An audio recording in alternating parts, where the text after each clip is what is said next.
This is the approach side of the short game area. And you can see we have all this area. I was able to push this cart path back by getting some of this, reclaiming some of this area. We filled in some of these barro littoral areas. When we built the course in 2009, we just scalped these areas out for the dirt. And so we had so much sod scrap left over, we just filled them in and pushed the irrigation line way back, which means this cart path can go way back. And so going to the green there, probably have a nice 40-yard shot. And if you wanted to, you could probably really get almost 50-yard pitch. And then all of this area is all chipping of all approach. You can practice however you want. You got a nice bunker here to practice flopping them up on the green. You're gonna have a nice big long bunker over there. You can practice to the green, practice out to the range. It's turning out very, very nice. This is the backside bunker area to the green. Drew shortened it up in this area, so we have a much larger transition. The range is going to come over and this flows seamlessly right into this area, but it was getting a little narrow because this bunker was pushed way out, and then it just kind of pinched off the throat over here, so it just transitioned and then kind of dropped down to the grade of the chipping area. So we pushed this bunker edge in, gonna open all this area up, trying to really work on traffic patterns, make sure we don't have real tight areas where people are walking, creating cattle trails, or giving people lots of room to be able to chip without having to go all the way to the other side of the short game area. So we opened all this up. It's gonna be a really wide, ample space for practice. And you can see the green there.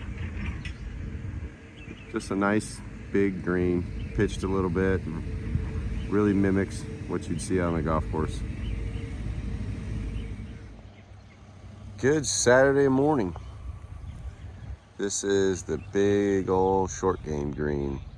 So the whole thing kind of pitches this way and then big approach over here.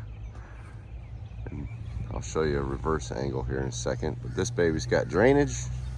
It's been improved, and we will put sand in it just as soon as we get enough sand to put in it. Sand deliveries are coming in a little slow, but we're still ahead of the game. I'm not worried about timing or anything like that. But we finally got through the reuse water line stuff. We had a couple 911s with that over the last couple days, but we got it all taken care of. That's what those two big blue pipes sticking out of the ground there, that's for the valves that we had to put in. That's why all this area looks like a war zone, because we couldn't really shape or do much here until we get through that. There was an enormous size hole over there yesterday, but we got it all taken care of. 5 green over there is all shaped in and working on the surrounds. 6 green over here. Let's go take a look at that. This is the back left side of 6. So there's the bunker, back left bunker on 6. There's another little bunker.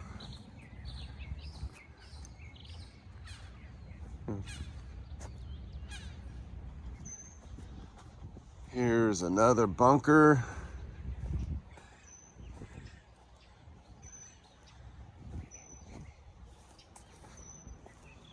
I don't think this part came out right, because this is going to be the walk up.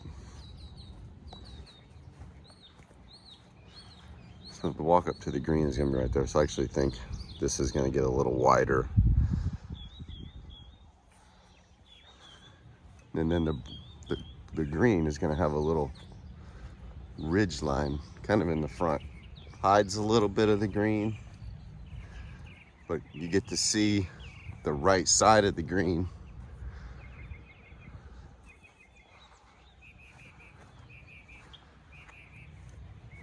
And then have a big approach here.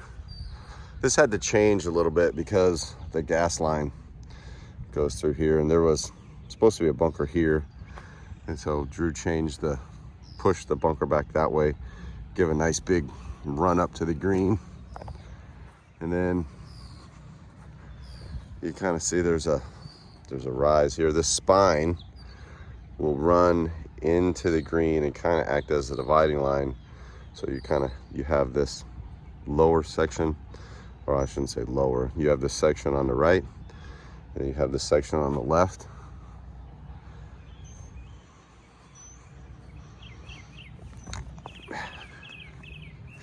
So you can see here, that's the rise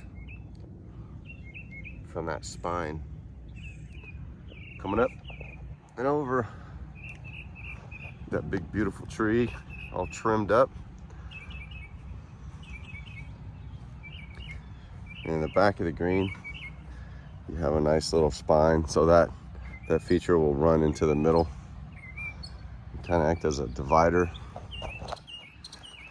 And then you have another bunker back here. And all this area over here is going to get excavated. That lake is going to come out and consume all of this to bring the lake towards us a little bit.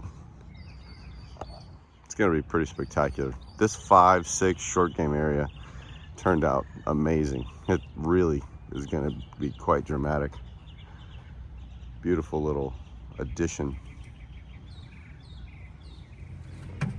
This is the tees on 7.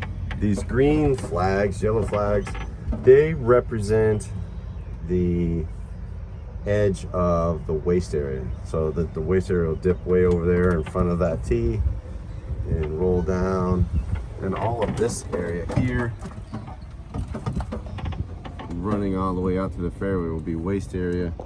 We have a tee pad there, so the waste area will go over and cut just short. See here, all of this will be waste area, and it's just area that you hit over anyway. Here is the front tee, what we would call the silver tee, but in construction terms you call it pad number 5. 1 starts on the back, 1, 2, 3, 4, 5. This is 5, and it's got a little bit of waste area to hit over, not tremendous, and then you're off to the fairway. So this hole was floated out a little bit, trying to smooth it up so we can really nail down the contours on it, because next week we have to come in and start irrigation. So we'll start laying out sprinkler heads, and then the contractor will know where to run all the lines to.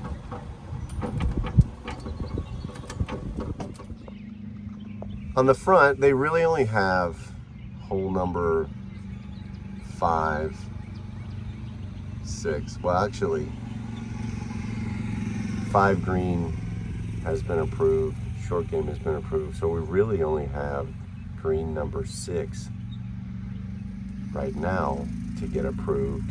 The big putting green by number 1 will be built when they do the driving range, and then we're coming over to the back 9. So we're on 10, and that's when the good times are going to start, because the back 9 is littered with that stuff. So whatever we have to dig outside of the greens, we are going to be dealing with a lot of rock, a lot of big chunky stuff. So all these big berry pits that we're having to dig to get rid of all this grass also comes with big cap rock.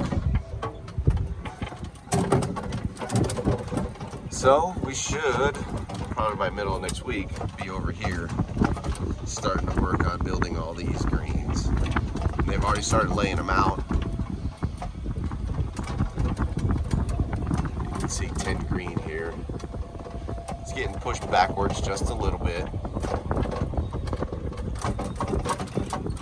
Oh, little bump there. So right here is the edge. Right here is the edge of the old green. So it's moving back about 10 yards.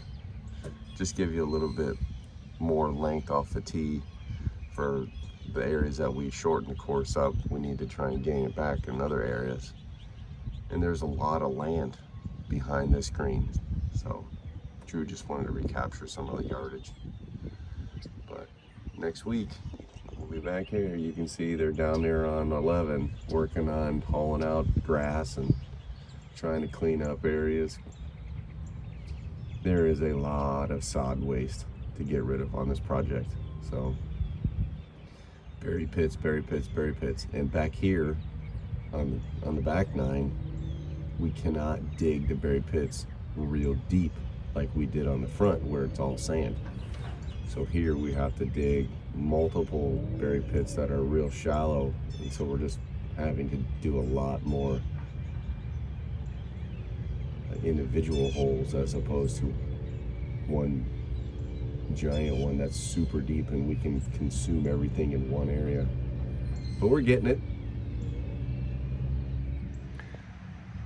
This is hole 11, and you can see here, this is the front of the green, and the front of the green used to be way back there because the cart path is going to go behind the green on this one, which is the reason why this green's moving forward, 10 green moving back.